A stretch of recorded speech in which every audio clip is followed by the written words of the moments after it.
Hello, Braxton. This is my first ever response video. I've been involved in apologetics both as a Christian and as an atheist for a couple of decades now, I think, as I'm thinking about it.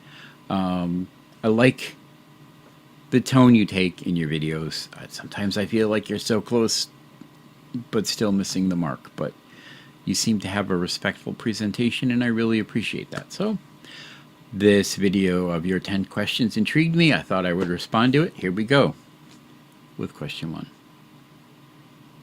What facts about reality that you and I agree are real facts about the way the world is does your worldview account for, but my Christianity doesn't account for, or at least doesn't account for well? This is tricky the way it's phrased. The qualifier that we both agree on is kind of a sticking point. We would actually need to have a dialogue to come to an understanding about what facts we both agree are real facts about reality. For example, I don't know if you're a young earth creationist or not, but if you are, then your Christianity does not explain the around 14 billion years age of the universe. But then again, of course, if you're a young earth creationist, you don't accept that as a real fact of reality.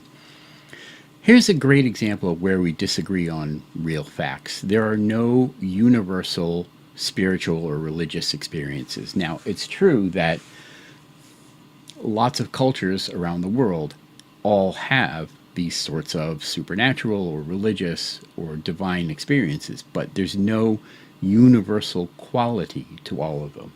There are some commonalities between religious ideas and religious experiences. For example, the mother or birth creation narrative is one of them. Or gods as explanations for natural phenomena. However, these similarities are easily explained by the common experience of human existence. That being said, I don't see how the idea of the God of Christianity can truly explain or account for anything.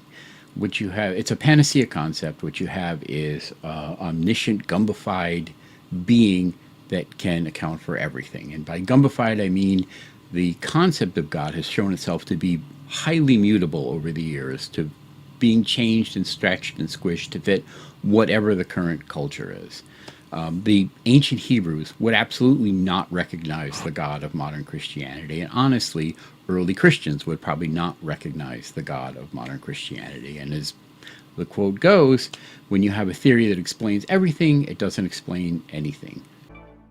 If your definition of atheism is merely that it's a lack of belief in God and you're just waiting to be convinced, but then you speak of him as though he's in some way synonymous with Santa Claus, the Easter Bunny, or fairies, doesn't that at least send the message to your listeners that you actually believe that there is no God? I actually don't take the lack theist position, so this question doesn't really apply to me, but we'll get into that more later.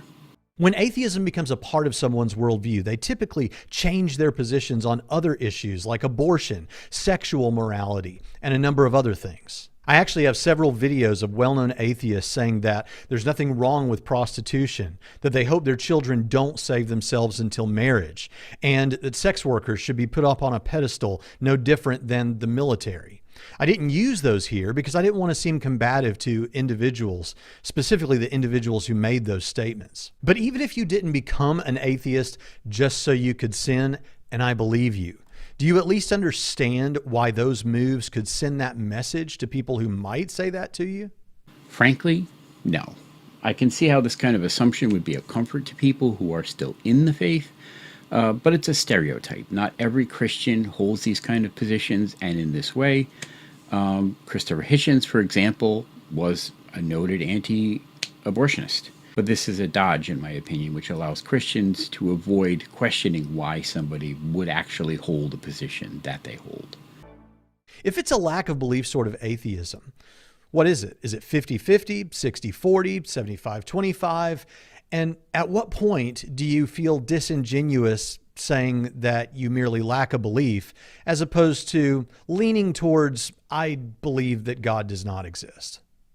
I think you've got a good point here, which is why I personally don't use the lack theist position anymore, although I understand why people do, and I don't fault anyone for doing it, and I think there is times in these discussions where it is absolutely appropriate and relevant. It is true that when I first started engaging online as an atheist in these kinds of discussions, because I did apologetics discussions before I was an atheist, before a lot of the social media that exists now exists. When I started doing this as an atheist, I did indeed use the lack theist position, but I came to realize after a time it didn't accurately describe my own beliefs. And it felt intellectually dishonest for me to be doing it. So I stopped doing it. I just call myself an atheist now, and we can have discussions from there. But I'd like to clarify my position a little bit. I don't claim that no gods exist as a fact about the nature of reality, like I might say the earth is spherical. It's more akin to me saying, I believe that there is life somewhere else in the universe. Now, I don't have any direct evidence of this, but everything that we know about the nature of the universe and physics and reality makes it exceedingly probable that life of some form exists somewhere else in the universe. That's similar to the position that I hold, that I don't have any direct evidence that God does not exist. And there are logical arguments that can be made, but everything we know about the nature of reality, as far as I can see, suggests that not only does God not exist, but none of the supernatural category of things like ghosts and spirits and mystic energy and karma and all of that other stuff exists in any way, shape, or form. It's all very easily explainable through naturalistic explanations and naturalistic causes. That's the position that I hold. Now, I know we've all got our talking points, but I want you to struggle to be as sincere with yourself as you can right now. Doesn't it bother you a little bit that when we come to talk about the origins of the universe, and if there's a multiverse, the origin of that too, that the only real options you've got besides God is a past infinite universe, which is impossible, or the universe coming to exist uncaused out of nothing, or something far less clear than even those? I think there is a fundamental flaw in the nature of your question, in that we don't know enough about the origin of the universe, yes, to really quantify all the possibilities. Frankly, I don't think we even know enough to know which questions to ask. Speculating on the nature of the origin of the universe is roughly equivalent to asking a Neanderthal what the true nature of stars are. It's just so beyond any knowledge about the universe that that person would have, that it would be an impossible question for them to even really rationally begin to speculate about. And I think that's where we're at with the origin question. Does it bother me? Of course it does. That's why we're driven to explore new things and to seek knowledge about the universe. Not knowing sucks. But stuffing God in there, it may be an emotional bandage, but it doesn't answer the question. For some people, it may be an emotional bandage, but it doesn't answer the question. It doesn't satisfy the curiosity. It's just a placeholder at best. It is textbook God of the gaps. Does it destabilize me? Not in the slightest. I have come to grips with the fact that we are not going to know everything about the universe in my lifetime. That's just a fact. But again, that's an appeal to emotion. You're just like, doesn't it upset you? Sure, but that doesn't change the reality of it. We just don't know, and we're not going to know for a long, long time. Of the arguments for God's existence, is there one that to you seems more interesting than the rest? Is there one that for you actually does weigh in favor of theism?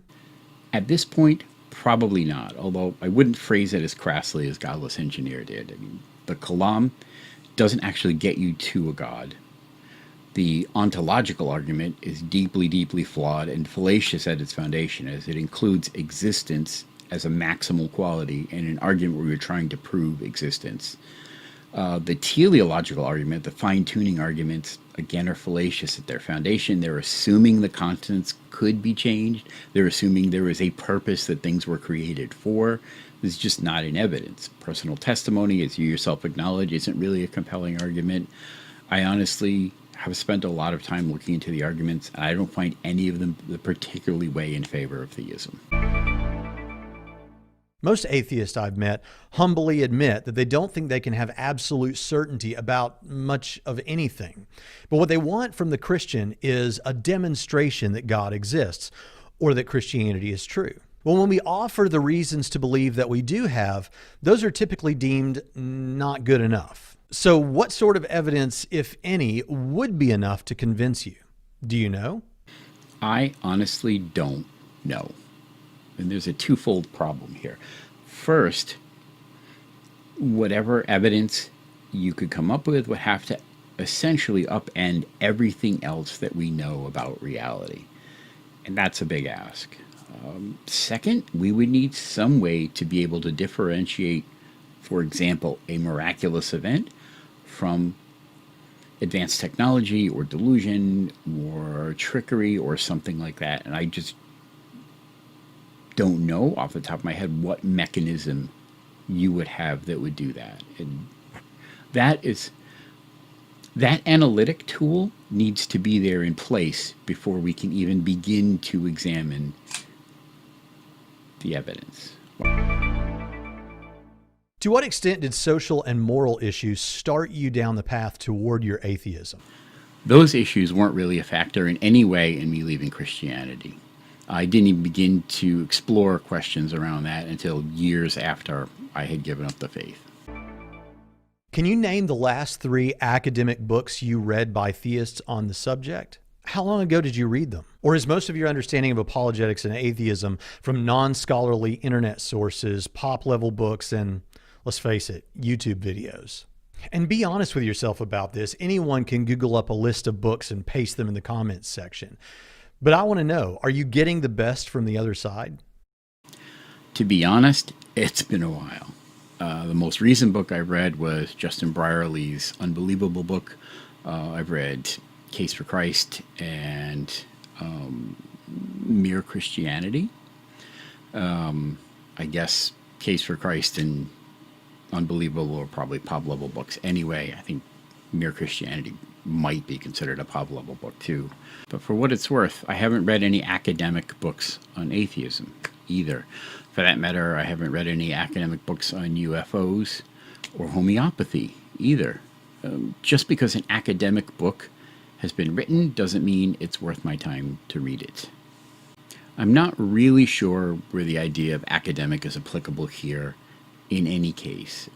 Basically, when it comes to theology, academics means talking about what was written in the Bible, and I would need grounds to take that as something worth investigating before I would spend any time reading an academic book. As far as I can tell, the Bible is a collection of ancient mythologies, not all that different from other ancient mythologies that are out there, and that's fine if you want to study those, but I don't see how studying ancient mythologies is going to answer the question of whether or not God actually exists.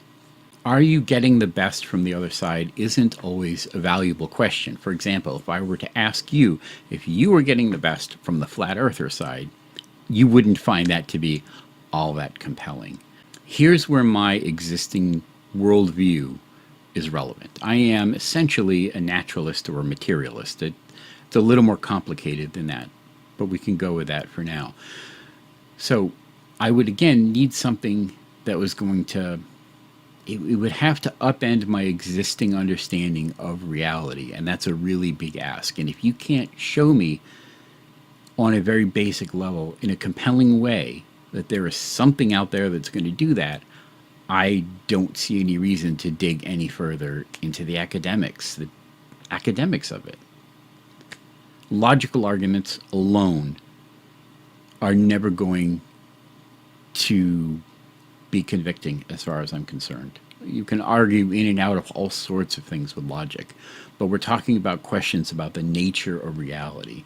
And yeah, I can make a logical argument for the fact that atoms are real, but until we can actually provide demonstrable evidence that atoms are actually real, it's still just an idea, a philosophical thought at that moment. And reading an academic book from 1,000 years ago about atoms wouldn't make any sense. Let's finish with a pretty common one. If you found out today to your satisfaction that Christianity were true, would you accept God's authority, repent of your sins, and trust Jesus as your King? I have no idea. It's one of those questions that I think is impossible to answer unless you're actually in the situation. It's like, how are you going to respond in the trenches under fire? Or if you saw a house burning down and a baby was inside of it, you just don't know how you're going to respond to those situations until you're in those situations. You can think about it, but there's no real way to answer it. I tend to agree with what a lot of other people have said about the nature of God as presented in the Bible being an immoral character. I don't think that character is worthy of loyalty or worship, or is something I would want to follow. If whatever convinced me that God was real also in some way enlightened me about God's true nature, and that nature was different than what's presented in the Bible, that's a wholly different question. But then that leads to the question, if this is God's book, then why is he presented as an immoral character when he claims that he's not? I don't know. Like I said, it's one of those questions that's impossible to answer. This was my first response video ever. Hopefully it wasn't too clumsy. I tried my best. Thanks for watching.